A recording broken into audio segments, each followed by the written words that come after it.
280, Global Cultures, we were responsible for writing a research paper that pertains to George Reitzer's book, The Globalization of Nothing 2. The topic I chose was McDonald's and the rapid spreading of globalization throughout the world. Within globalization, there are three driving factors: Americanization, McDonaldization, and capitalism. I'll touch on all three of these and also show you how McDonald's is the best example of this from a cultural and an economical standpoint. McDonald's is undoubtedly the most successful franchise in the world. To sociologists like Reitzer, feel that McDonald's is one of the major causes of globalization, not only in the United States, but in all of the world. Globalization is defined as a large, primary capitalistic organization that are globally increasing their reach and power. McDonald's has over 33,000 restaurants servicing 118 countries. With these types of numbers, I think it is easy to imply the type of power this franchise has. First, let's talk about Americanization in McDonald's. When someone drives past the Golden Arches, they automatically have an idea or value of the restaurant which plays a role in their culture. McDonald's is a direct result of Americanization, whether it's from Italy, Ecuador, and to Canada. George Reitzer defines Americanization as the propaganda of American ideas, cult customs, social patterns, industry, and capital around the world. China is a great example of how fast a fast food restaurant selling French fries and hamburgers in a culture that is so much different from here in the United States. The owners of the first McDonald's franchise in China promoted that eating at McDonald's was like eating at an American outpost. The Chinese, especially the younger generations, are transforming their traditional ways into more of an Americanized culture. An example of Americanization that has occurred in China was the concept of clean bathrooms. In public restrooms in China, they tend not to be all that clean. In the McDonald's in the United States, their employees are regularly cleaning the restrooms, and it's part of their everyday duties. Franchise owners in China have realized that this is a problem if they wanted to make the McDonald's in China similar to the ones in America. McDonald's has set the example of clean bathrooms throughout China, whether it's in a Taco Bell, Subway, or McDonald's. And it's what the consumers are beginning to expect. Looking at a study that took place in France conducted by DeBozy, she commented saying, "When one bites into a Big Mac, they are consuming a signifier of good times, communal experience, consumer values, and efficiency, as well as the pleasure that it's been made in McDonald's." DeBozy goes on to say that McDonald's continues to give young generations of different cultures to easily rebel against the cultures and traditions that have been built over hundreds of years to create their own, which is increasingly being based off the United States society.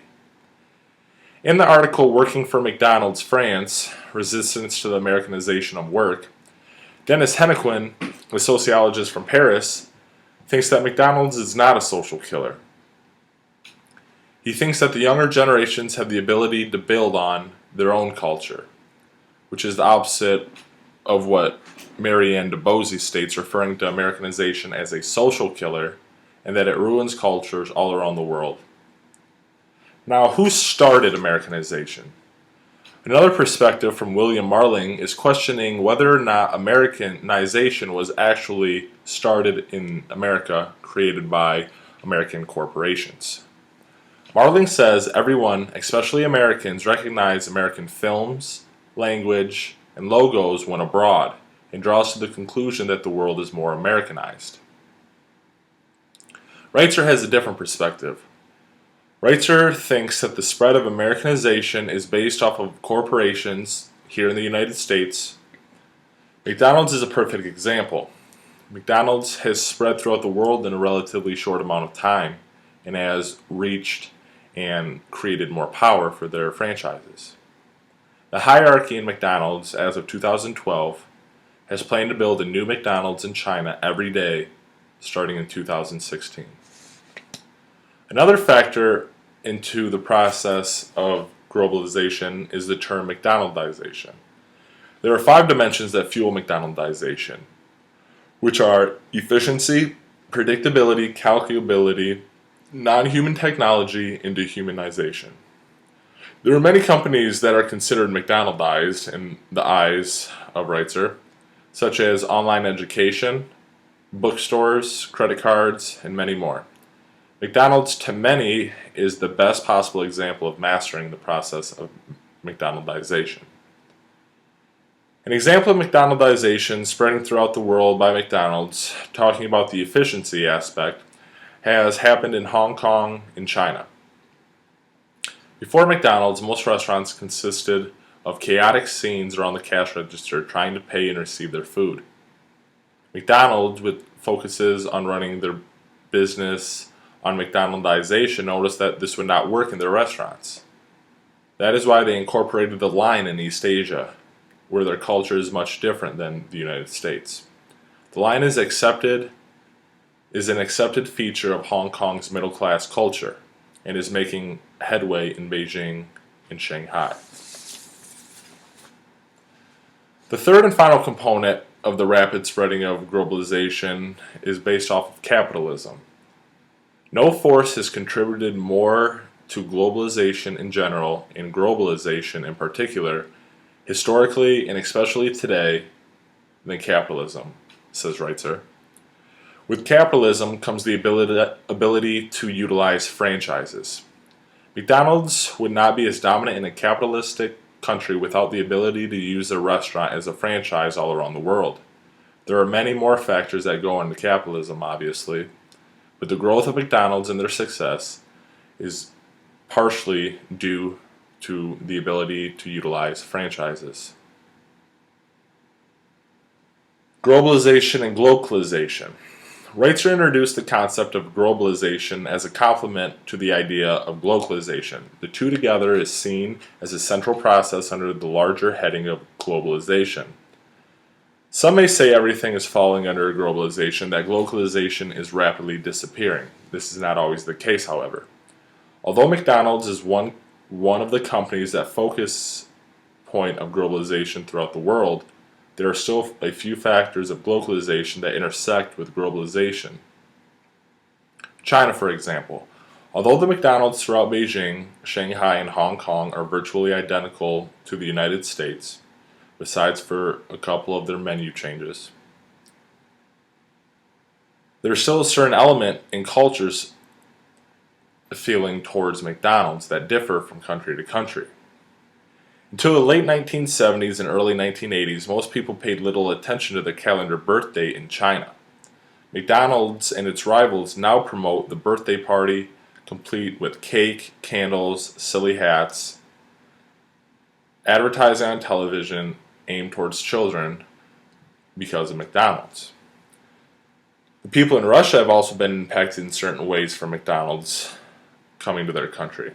Melissa Caldwell talks about the difference between McDonald's all over the world compared to those in Russia, who have accepted the changed and made McDonald's more into their culture. Although she prefers the term localized rather than localized, which Reitzer strongly disagrees, because she feels the term localized reifies imported goods. Like China, Russia has their own values that they associate with McDonald's in their country, similar to China. Russians have come to treat McDonald's as home, holding important family occasions such as family gatherings and birthday parties. McDonald's has also changed their cooking styles. Russia has also changed their cooking styles, partially due to McDonald's. Russians have not just brought McDonald's into the communities, but more importantly, into their homes. After my research of McDonald's from class, Reitzer in the Globalization of Nothing 2, academic articles, it has made me think critically on how the franchise operates throughout the world. I found that although McDonald's obviously has a global impact in regards of advertising, mass production, McDonaldization, Americanization, and capitalism, there are certainly aspects of globalization throughout the world. The concept of McDonald's in the United States in regards to culture and ideas do vary from one country to the next, as we have seen in China and Russia. Some sociologists, such as Reitzer, claim that McDonald's is demolishing culture throughout the world due to the idea behind the golden arches. I would definitely agree to that in this case. The world is rapidly turning more Americanized. McDonald's is obviously not the sole reason behind this, but in my eyes, the best example to date. This research paper has made me think not only from a culture standpoint, but an economic standpoint. McDonald's has been around for a relatively short amount of time and has had a dramatic impact in the United States and throughout the world, and will continue with their progress into the future.